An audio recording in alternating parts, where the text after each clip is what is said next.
안녕하세요. 취득세 5분 특강 김수민 회계사입니다. 오늘은 19번째 시간 감면에 대해서, 감면 유의사항에 대해서 계속 설명드리도록 하겠습니다. 네, 일단 감면은 말 그대로 취득세를 일부 또는 전부를 줄여주는 것이기 때문에 상당히 좀 주의하셔야 됩니다. 그래서 그 중에 제가 세 가지로 나누어서 설명을 드리도록 하겠습니다. 첫 번째는 직접 사용이라는 것입니다. 이게 무슨 소린가 싶으실 수 있는데, 일단 감면은 대부분 그 감면 취지에 맞게 사용하라는 기본적인 취지가 있습니다. 그래서 그 취지에 맞게 사용해야지 감면 혜택을 주겠다는 건데, 이 문제점이 있었던 게 2014년 이전의 지방세법에서는 이 사용이라는 것에 있어서 주체, 즉 누가 사용하는지에 대한 별도의 정의가 없었습니다. 그렇기 때문에 발생할 수 있는 문제가 내가 부동산을 취득한 그 소유자가 그 감면 목적에 맞게 쓰면 되는 건지, 혹은 내가 취득은 했지만 실제 그런 감면 목적에 운영하는 사람은 다른 뭐 임차인이나 그런 관계를 통해서 할 수 있는지에 따라서 좀 다툼이 많았습니다. 네. 그런 문제점이 있어서 2014년에는 지방세 특례법을 개정할 때 직접 사용이라는 것을 별도로 규정하였습니다. 네. 그래서 이게 지방세 특례법 제한법 제2조를 보시면 이 종은 이름이 정의입니다.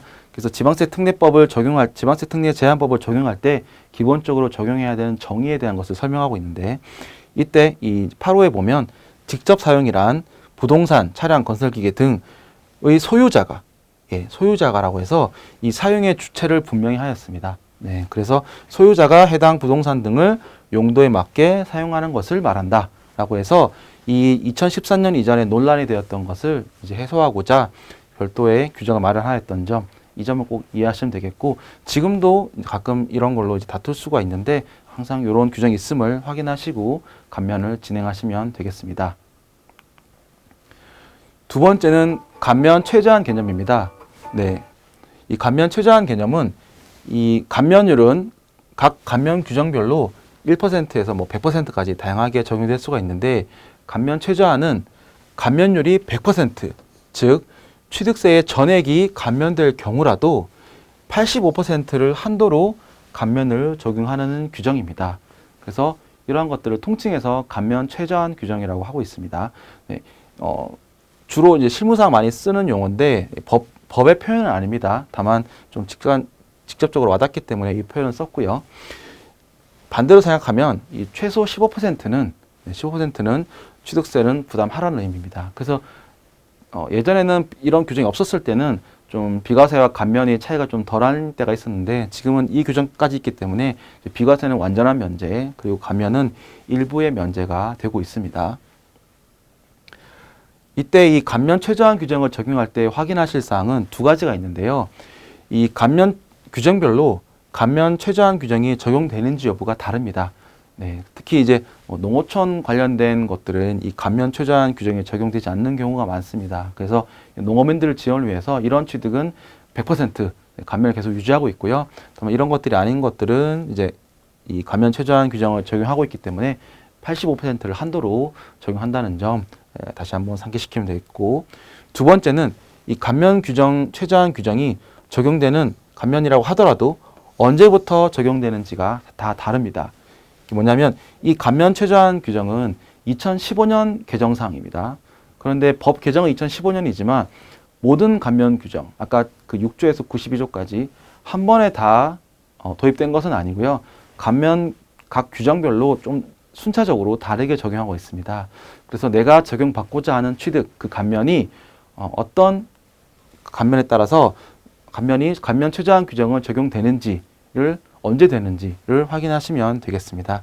그래서 이 지방세 특례제한법 이 제한 규정을 보시면 이 감면 최저한은 가장 좀 후단에 있습니다. 이 제 177조의 2라는 가장 아래에 있기 때문에 모르실 수가 있는데, 가장 밑에 보시면 이 지방세 감면 특례의 제한이라고 하고 있습니다. 그래서 이 85%로 제한한다 이런 것이고,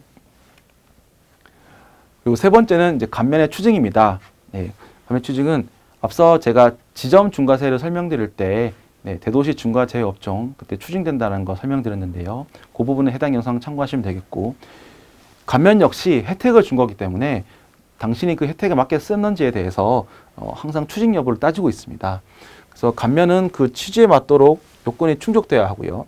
취득한 이후에도 그것을 만족시키지 않는다면 당신의 감면 혜택을 추징하겠다라는 규정을 마련하고 있습니다.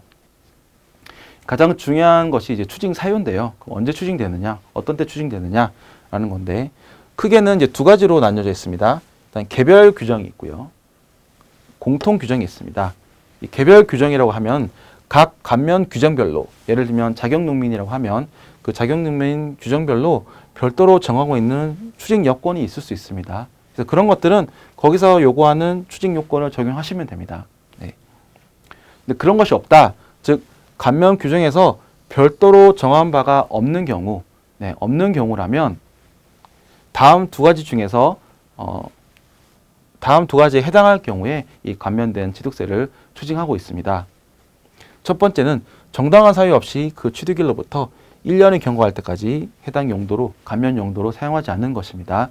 즉 1년까지는 그 사정을 봐주고 있는데, 왜냐하면 그 감면 요건에 맞게 쓰려고 하더라도 각종 인허가나 그런 재반 환경 문제로, 행정적인 문제로 지연될 수가 있고, 그렇기 때문에 1년까지는 그런 것을 봐주고 있습니다. 다만 이 정당한 사유 없이라는 문구가 있기 때문에 납세자가 이 정당한 사유를 주장하시면 되겠습니다. 예를 들면 내가 인허가 기간이 너무 오래 걸렸다, 2년이 걸렸다, 그런 경우라면 좀 불가피하다, 그런 것을 주장할 수 있는데, 다만 그 요건이 좀 까다롭기 때문에 그리고 또 판단에 문제가 있기 때문에 좀 신중하게 적용하시면 되겠습니다. 두 번째는 해당 용도로 직접 사용한 기간이 2년 미만인 상태에서 다른 용도로 사용하는 것입니다. 그래서 2년도 사용하지 않는 거라면 내가 감면 혜택까지는 부여하지 않겠다, 그런 정책적인 의도가 반영되어 있습니다. 그래서 이상으로 이제 취득세 감면에 대해서 주의할 사항을 살펴봤고요. 첫 번째는 직접 사용, 즉 소유자가 직접 사용해야 된다. 그리고 이 두 번째는 감면 최저한, 즉 85%까지만 감면해 주니까 그거는 확인하셔야 되고, 세 번째로는 감면 추징, 즉 당신이 감면 목적에 써야 하고 그렇지 않을 경우에는 추징할 수 있겠다라는 이 세 가지 주의사항을 이해하시면 되겠습니다. 네, 이상으로 마치겠습니다. 감사합니다.